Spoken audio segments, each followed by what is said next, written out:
Daniel Ricciardo's bad luck continued as he gave a terrible performance in the Dutch Grand Prix qualifiers. And, well, it seems like the Australian took the blow to heart. Like, hasn't he been through enough already? And to top things off, his teammate is placed 10 positions ahead of him. In this video, we'll look at Ricciardo's stream of bad luck, and then specifically his performance in qualifiers. First up, how bad has this season been so far for him? Where do we start? Like, honestly, and it's not just this season, but his whole career at McLaren in general that has been a curse for the Aussie star. Though after winning in Italy last season, many thought that his luck would finally change and we'll get the old Ricciardo back, the one that was a menace at Red Bull before he was replaced by Sainz, but things have only gone downhill since then, as he hasn't won a single podium this season. You might be thinking this is because of McLaren and their cars, but if that was the case, then Lando Norris, who also races for McLaren, wouldn't have had a way better season than his current teammate. After countless opportunities, the British team had had enough and decided to terminate the contract of the Aussie a year earlier than what we had hoped for. It wasn't a surprise to many because no matter how sad we felt for Ricciardo, he just wasn't as good with McLaren as everyone had hoped he would be. In an emotional message on Instagram, Daniel announced his parting of ways, and it just pained us to see him without his cheery personality, a vibe that we all know him for. After the announcement, his poor performance continued, and we feared that this might just end up causing the Aussie to be teamless for the next season. Let's just hope this isn't the case, because F1 just won't feel the same without the Honey Badger. Moving on,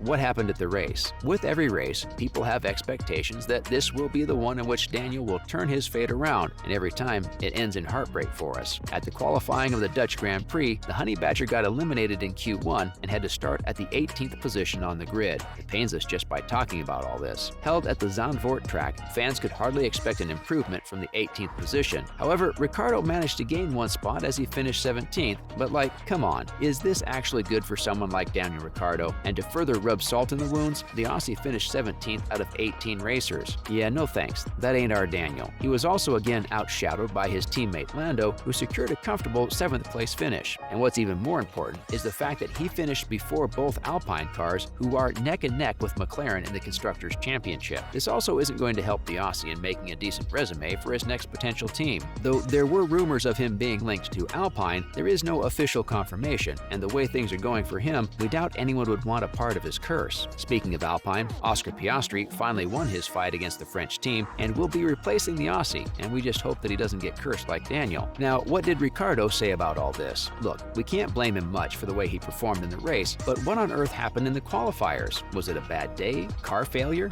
Magic? Nope, just sand. After his horrendous performance in Q1, Ricciardo revealed that it was a puff of dust that turned out to be his downfall, and it might as well be the reason behind his villain origin story. The heartbroken racer said that the driver ahead of him kicked up dirt in front of him in the second to last corner, and after he tried to get out of that corner, after the dust had settled, all he could see was brown on the track. There isn't much time to think in such a situation, and the Aussie could only hope that he was lucky enough to get by without losing grip. But oh, when is he ever lucky? In the end, it made enough of a difference to get him knocked out in the first round of the qualifying, and enough to break all our hearts. Just a puff of dust, that's all it took. Now, in other news. First up, Lewis Hamilton loses his cool as Max Verstappen wins. Before the safety car came in at the Dutch Grand Prix, the 7-time world champion was leading the race with a comfortable lead, and it seemed like he would finally get his first win of the season. However, as we all saw, that wasn't the case, as the Dutchman Max Verstappen won his home Grand Prix. What happened? Well, Mercedes kinda messed up with their strategy, and it cost Hamilton a podium. With just 12 laps remaining in the race, a safety car was called, and the British legend wanted to race with soft tires, which basically would have made him faster. Max had the same idea, and he did end up getting the new tires, but Mercedes refused to do the same for Hamilton, who had to continue the rest of the race with medium tires, which basically made him a sitting duck and resulted in him losing 3 positions. This made the former champion lose his temper, as he cursed on the team radio, calling out his team for, well, we're not going to repeat what he said, but you get the idea. Toto Wolff came out with a statement admitting the team's fault and defending Hamilton's vent because it was justified. Hamilton gave out his statement in which he apologized for his foul language, but said that he wasn't going to say sorry for being passionate about the sport. Hearing the 37-year-old veteran say this is pretty inspiring, and maybe hopefully in the future Mercedes might help him in this, and not implement stupid strategies. Next up, Villeneuve will test the Alpine F1 car at Monza after the Italian GP. Yep, you heard that right. After his last race almost 16 years ago, Jacques Villeneuve is set to drive and test the new Alpine A521 F1 car at Monza after the Italian Grand Prix. For those who don't know him, most of which are probably the new fans of the sport that came after last year's season, Villeneuve is a Canadian driver and former F1 champion who won the championship in 1997 with Williams. Wait, so if he raced for Williams, why is he testing a car for Alpine? Probably because of the current Alpine driver Fernando Alonso, who just so happens to be his former teammate from their Enstone days. Oh, and his broadcasting company wanted to celebrate his 25th championship anniversary too. Yeah, but the main reason is probably connected to Fernando. This A521 car is the one that was used by Alonso and Esteban Ocon in their previous season, and it's also the same car that trained the controversial new youth sensation Oscar Piastri. In an interview, the 51-year-old former racer gave us more insight into his Silver Jubilee event. He said that he'll be doing proper laps in it, not just some exhibition driving, and also seemed pretty excited about it. He doesn't have any experience with these modern-day beasts and has only tried the simulator, and did reveal that he was pretty impressed with the high speeds in that. Just wait till you get your hands on an actual one. And to wrap things up, Herta seems to be the only choice to replace Gasly. With all the drama going around about drivers and the teams they'll be racing for, it seems like there's no end to it all. And well, that's pretty true because Red Bull boss Christian Horner said that Pierre Gasly won't be released until Colton Herta replaces the Frenchman. Seems a bit harsh for Gasly, no? Well, that's how things are in F1. Before this statement, the racing giants said in principle that they'll let the Frenchman depart from his current racing team, AlphaTauri, at the end of the season. He was supposed to replace Fernando Alonso at Alpine, but it seems like he's found an obstacle in the way. You see, the Red Bull boss only wants the young IndyCar star to replace Gasly, and well, for that to happen, Herta would need a super license, a license for which he kinda isn't qualified at the moment. Red Bull obviously tried to make pleas to the F1, but seeing this, the rival teams urged the FIA to stick by the rules. The matter got even worse when the CEO of the F1, Stefano Domenicali, confirmed to Motorsport that he is keen to respect the process and that he'll make no exceptions. Yeah, it ain't looking good. After hearing that, it seems like the French team is still in search of a new driver, and that the Frenchman will be spending another season for AlphaTauri. Though out of all this, Herta had the worst luck because he just lost his shot at making it to the F1, but who knows? Maybe more drama will follow and things might just work out after all. That's a wrap for this video. What's your opinion on Daniel Ricciardo's poor form? Let us know in the comments below. Make sure to give this video a thumbs up and subscribe to our channel for more videos like this. See you in the next one.